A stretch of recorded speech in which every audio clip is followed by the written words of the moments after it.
الحمد للہ رب العالمین والصلاة والسلام علی من کان حیا فی قبرہ بجسدہ ویتصرف حیث شاء فی العالمین اما بعد فاعوذ باللہ من الشیطان الرجیم بسم اللہ الرحمن الرحیم۔ ناظرین، آج کا ہمارا درس شریعت احکام زکوٰۃ کے متعلق ایک نہایت ہی اہم مسئلے کے بارے میں گفتگو کرنا ہے۔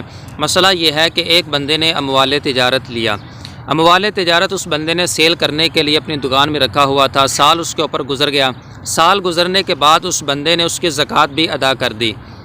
اگلا سال اس بندے کا مال سیل نہ ہو سکا تو کیا پھر بھی وہ اگلے سال کی زکوٰۃ ادا کرے گا؟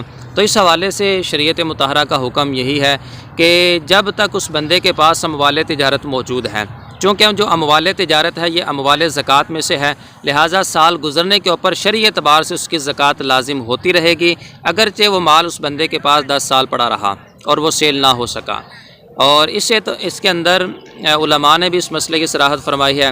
چنانچہ اعلیٰ حضرت رحمۃ اللہ تعالیٰ علیہ نے فتاوی رضیہ شریف کے اندر اس مسئلے کی صراحت فرمایا کہ 10 سال مال پڑا رہا، سیل نہ ہوا، وہ بندہ ہر سال اس کی زکوٰۃ ادا کرے گا، یہ اس کے اوپر شرعی اعتبار سے لازم ہے، حتیٰ کہ اس کا جو مال تجارت ہے وہ نصاب سے کم نہ ہو جائے، یعنی کم از کم 52.5 تولے چاندی کی مقدار سے، اتنی مالیت سے اگر اس کا مال تجارت کم ہو جاتا ہے تو پھر اس بندے کے اوپر زکوٰۃ ساقط ہو جائے گی۔